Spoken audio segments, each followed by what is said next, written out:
Can you tell me how the lab experience has added up in your mind and where it's leading for you from here? For me, it's basically changed my life. It's not so much, yes, what the labs did, but it was the space that the labs gave me, combined with the momentum that I used to get here, and then I used that momentum to be able to redefine who I am more and what I'm about and what I can do. I'm really interested in serious games, and it was nice to be able to see my work with game shifting used with the context of the logistics of the food and the housing, and get the community actually involved. And I really appreciated that they really liked the clearing step, because normally when a speaker's speaking to you, they're speaking at you and they don't feel, or rather the audience has things that they wonder about, they ask questions about, but there's no way to get reciprocity between them. But with like the clearing stage and with the shifting and facilitator roles and narrator roles, they could basically go, I'm feeling this, can we hold this for later? I know there's not a lot of time, but I want to let this known, and they can get it out. And I was really just liked the fact, because most of the time my ideas seem abstract to people, but I feel that there is actually a grounding reality. I just needed a space where I was able to do that and be able to turn my work into a playground and be able to explore the idea of serious games, social impact, the emergence of social communities, like getting their energy and the potential they already have to make them more effective, and to get quote unquote get shift done.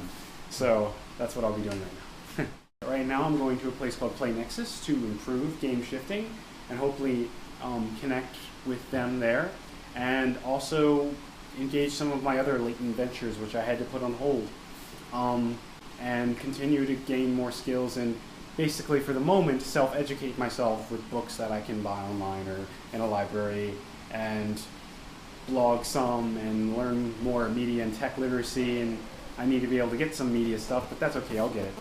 I want to work on social and play guilds, hub culture, and create quote-unquote creative stuff. Creativity is productivity, and how to actually affect the community. And also the idea that education can be more than just this abstract thing where you get a degree, where education is literally the skills you learn, how to transform spaces, what you do that actually changes your social reality or community, whether it's physical, online, or both.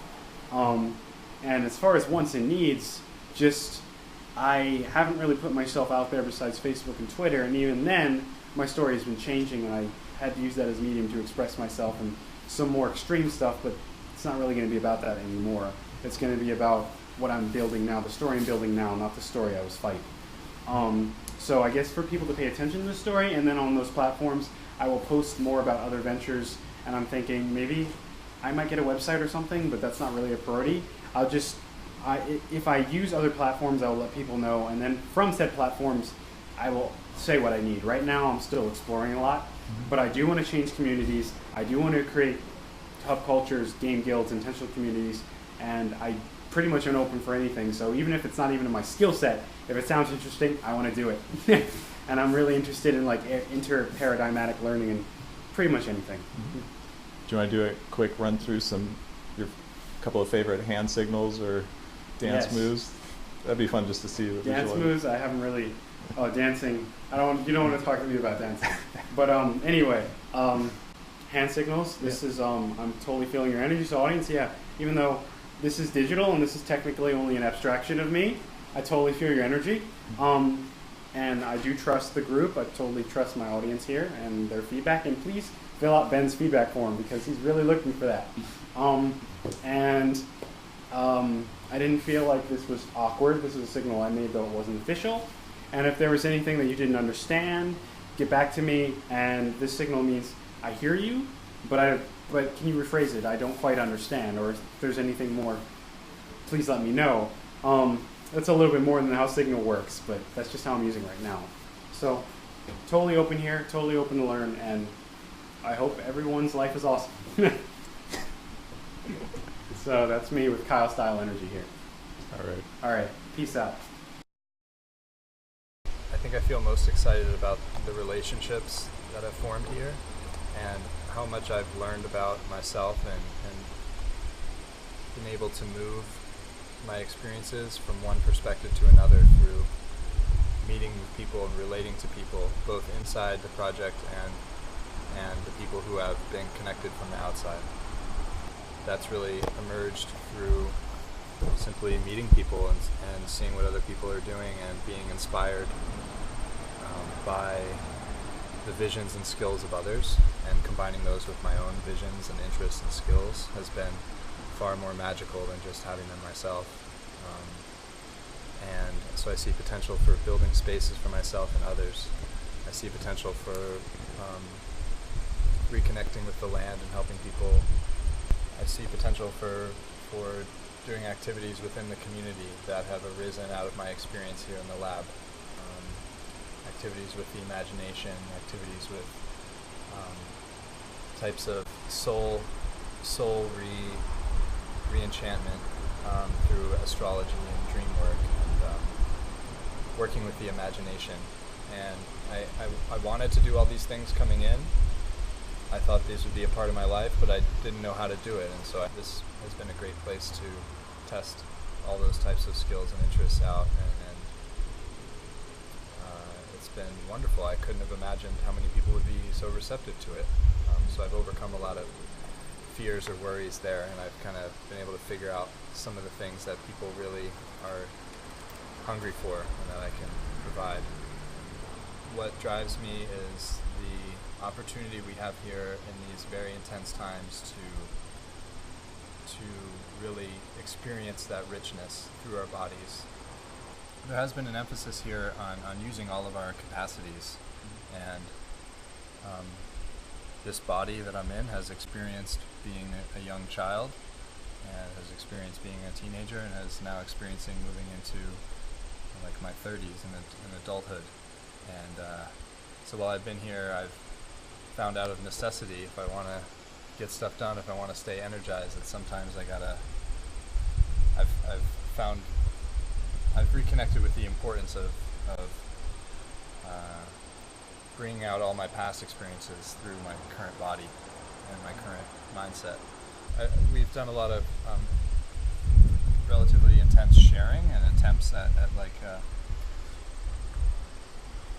transforming ourselves, and that can be pretty deep and difficult work. So humor has come in as a great way to move that process along without losing any of the sincerity behind it or authenticity. Humor has become an important tool of authenticity, and I think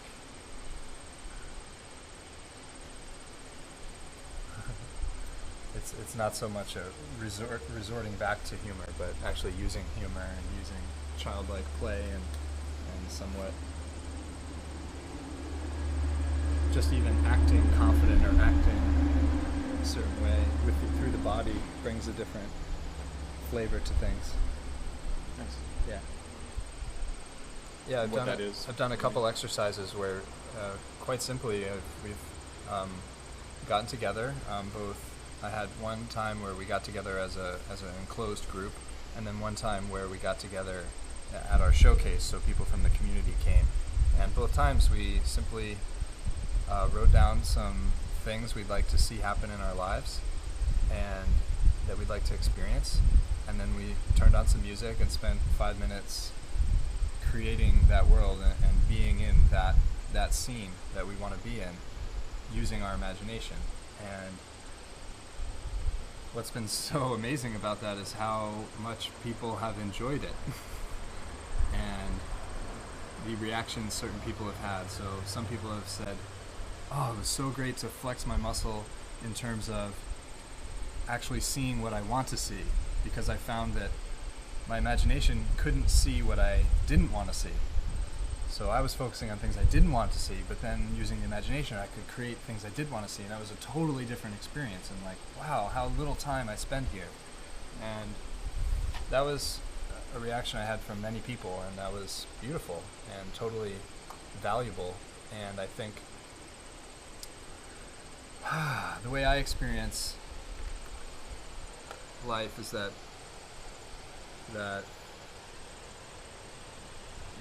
imagination is real, and it creates ripples in the fabric of time. And that this is a muscle we should be exercising and crafting. And I hope to be someone who, I plan to be someone who brings that to the community and allows people to imagine their own lives, but also then bring that together and for groups to imagine their group experience in the future. And I think there's a great pull, it's like a dark pull for us to give up on the imagination and to say it's not possible, or that this is the only way things can be.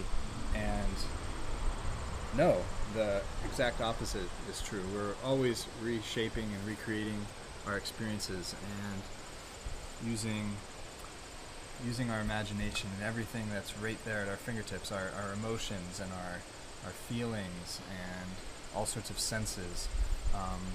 All of this, these are powerful tools that if we just take that toolbox and don't ever use it, then it's our loss.